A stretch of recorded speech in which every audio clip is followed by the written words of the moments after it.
Hello again YouTube, and welcome back to Just Get a Tesla. And on this week's video I've got to do a 600-mile trip with my family in this Tesla Model Y. But wouldn't it just be easier if I still had a petrol or diesel car?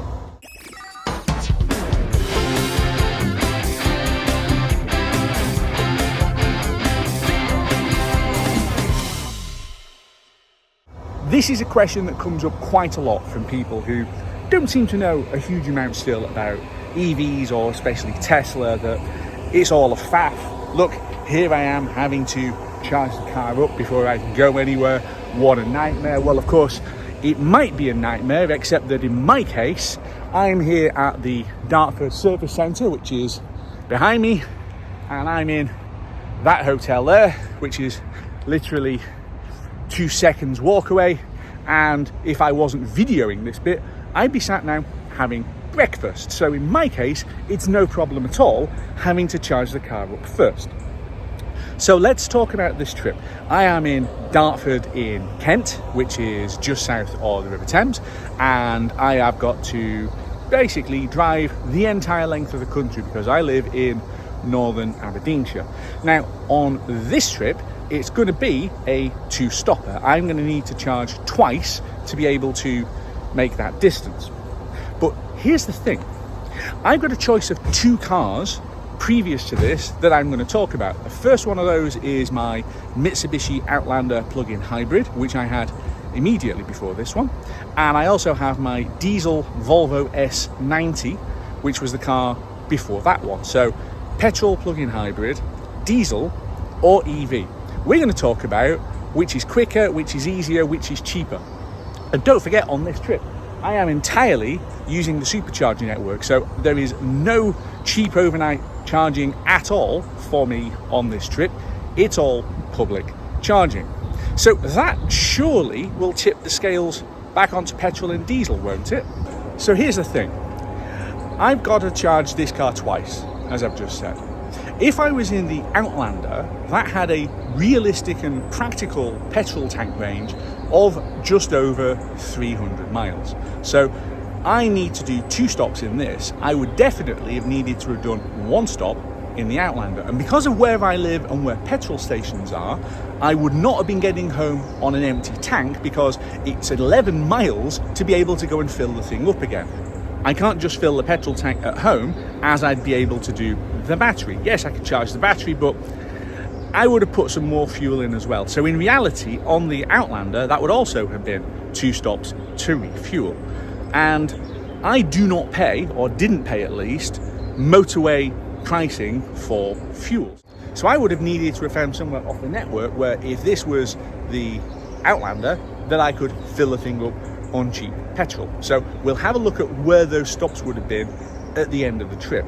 The Volvo, yeah, okay, that could have done it absolutely from end to end without worrying, although again, I would have stopped to fill it up on the way back just before I got home, because otherwise I've got to do a special trip to refill it at some point later.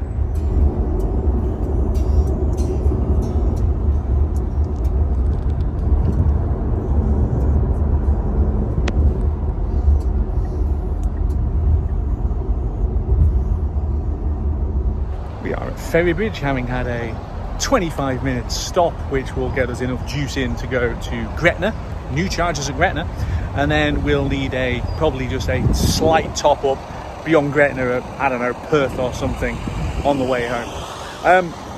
That was quite a lengthy leg, 3 hours 25 minutes, and traffic was poor. But I was working in the back, which is something new. There is absolutely acres and acres and acres of space in the back of a Tesla Model Y, and it does make for actually quite a nice place to sit if you need to get your laptop out and get on and do things. So that was a good use of my time. I even did some video editing of a future video while I was in the back, which is not something that I've done before. Anyway, we're all getting back in the car now, unplug, and then get on our way over the Pennines to Gretna.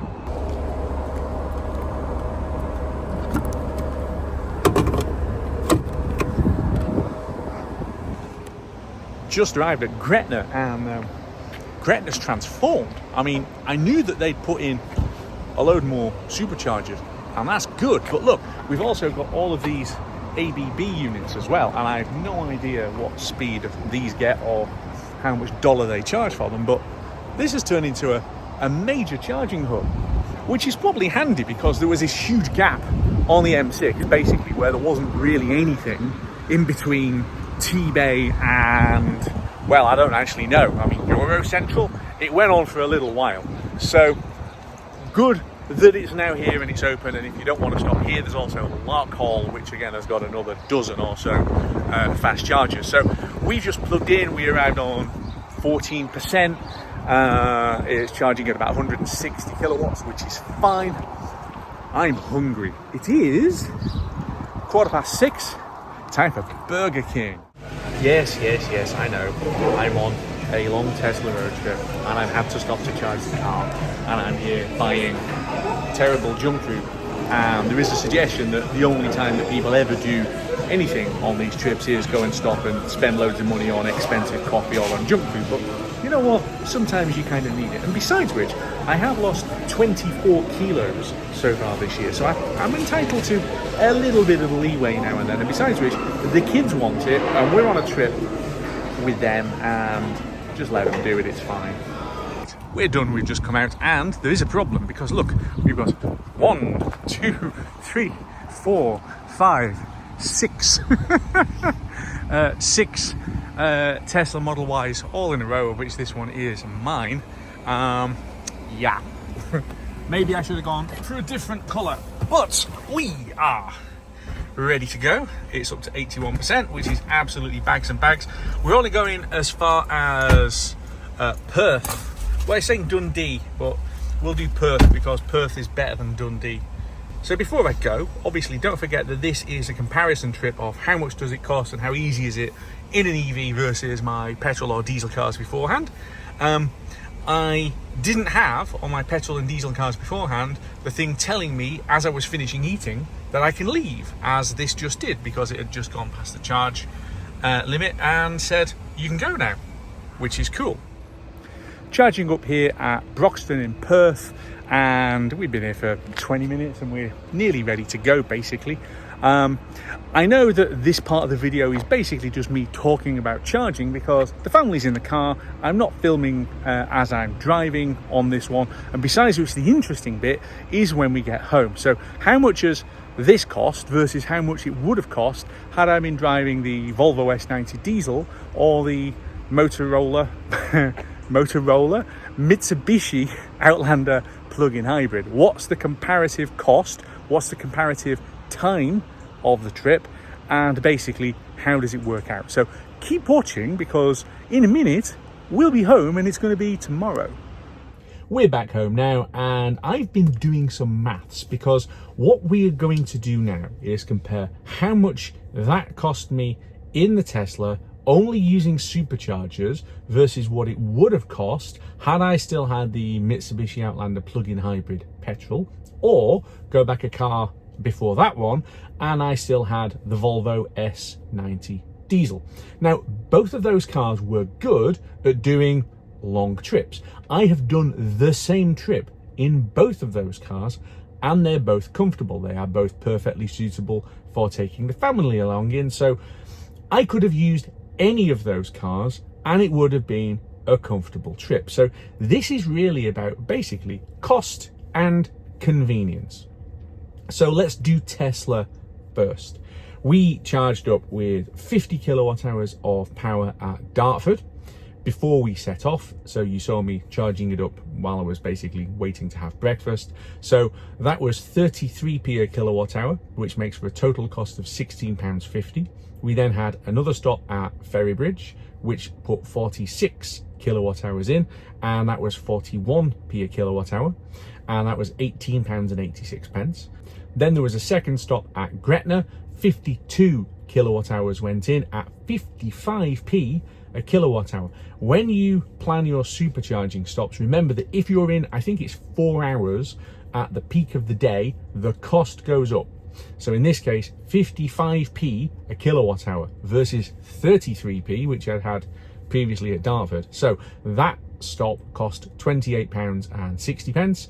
And then finally, what was intended to be basically a zap and dash at Perth, but actually was a little tired at that point and wanted a slightly longer stop. So that was 39 kilowatt hours at 33p a kilowatt hour. So once again, the price has gone all the way back down because we're into the evening, and the cost of that was £12.87. So the total cost of supercharging on that trip was £76.83. Now, I'm making a few guesstimates as to the amount of charge that I had when I started at Dartford putting power in, and also the amount of power that I had left when I got home. And as far as a guesstimate is concerned, and to be honest, to make the Tesla costs to be as expensive and unfriendly as possible to help petrol and diesel, I'm assuming that basically I was practically empty when I started charging at Dartford, which actually isn't far from the truth, and that I had not a huge amount left when I got home. So the total cost of the Tesla, £76.83. We should also consider that I was charging 3 times on that trip, of 23 minutes at Ferrybridge, 31 minutes at Gretna, and 21 minutes at Perth. On all of those, we needed a little break. At Ferrybridge, we did a driver swap and trips across to the toilet. At Gretna, we got something to eat. And then at Perth, it really was basically a leg stretch because, you know, we'd been in the car for a significant number of hours at that point. So a total time stopped of 1 hour and 14 minutes. And I would suggest that on a trip that is going to be comfortably 10 and a half hours, regardless of what kind of car that you're in, being stopped for just over an hour is probably a sensible thing, a normal thing that you would do on that kind of trip. So I don't see it that we were being particularly slowed down by charging, and especially at Gretna, we stopped to eat. So we were going to be stopped anyway. Okay, let's reset and go back to the Mitsubishi Outlander plug-in hybrid. Now, that car with a depleted battery, because we'd be setting off with the battery basically with just a trickle of charge into it, that car would do 40 miles per gallon. Now, for my American friends and Canadian friends, obviously I'm talking British Imperial gallons rather than US gallons. There's a difference between them, which is why gallons are stupid and everyone should use litres, or better still, kilowatt hours. Anyway, 40 British mpg.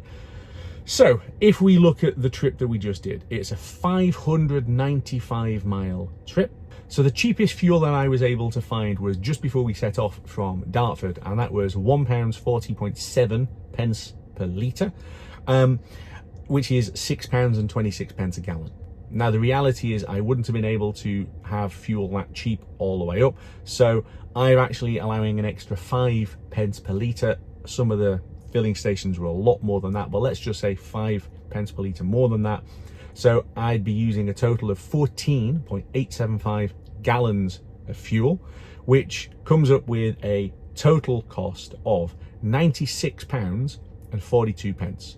That is £96.42 of petrol to get the Outlander from Dartford up to Northern Aberdeenshire.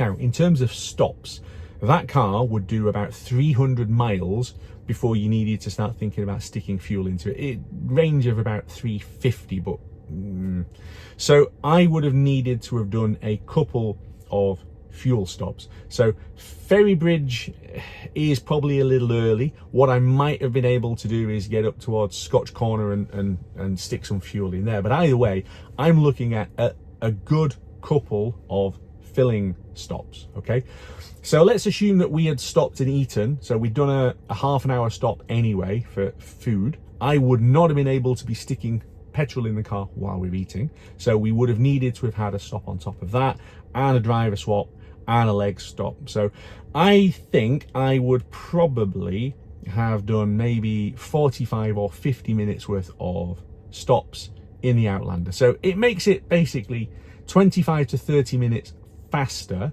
than the Tesla, maybe, and it is maybe, but from a cost perspective, it's quite a lot more. So £96 versus £76, £20 more is quite a lot. But then let's look at diesel. So I know there's quite a lot of diesel aficionados out there who still say, I like my diesel, it's great for doing long trips. And you know what? Sure, it is. My Volvo, despite all of the claims, my lifetime average, and most of it was going long distances, was 49 miles per gallon on this kind of trip, 49. So the cheapest diesel that I could see, again, was at the supermarket, and that was £1 46.7 pence per litre, which is £6.53 per gallon. Again, I'm going to adjust that up by 5 pence per litre because there is no way that I was going to be able to get fuel as cheap as that as we went along. So that gets you, after 12.14 gallons, which is what it would have consumed, a total cost of £81.99. Now, I'm actually a little surprised. That is much closer to the Tesla price than I was expecting, because I've done this kind of calculation previously and the Tesla was way cheaper. And in this case, it's about a £5 cheaper. And if you took the 5 pence per litre adjust off, then the Volvo would have been £79.29. So, I mean, basically £2.50 or so more expensive, which, you know, isn't really a lot.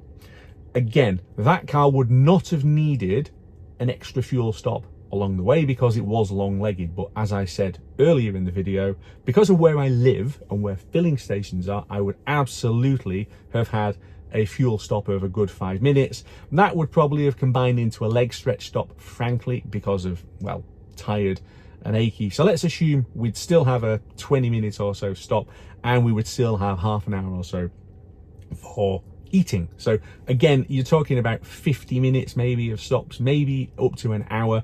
Again, it's quicker than the Tesla. It's not much more expensive than the Tesla. And that's actually a surprise, because genuinely, I was expecting it not to be anything like as close as that. And on that note, we're going to leave it there. Thanks so much to everybody for watching this. I hope the cost comparison has been interesting. It is for me, at least anyway. And I know I get lots of feedback in the comments from people who always are doing comparisons of their own. I hope this has been useful. It'd be really interesting as well for all of the people who aren't in the UK, and literally half my audience are in America, Australia, Canada, and so on. How do the costs compare with you? I know American gas prices are lower than ours. Give me an idea of costs. I'm genuinely fascinated for people who can do their own direct comparisons. Let's give some reassurance to all of the people who are worried about whether it's a good idea or not. So on that note, say thank you very much, and I'll see you back here very soon, or just get a Tesla.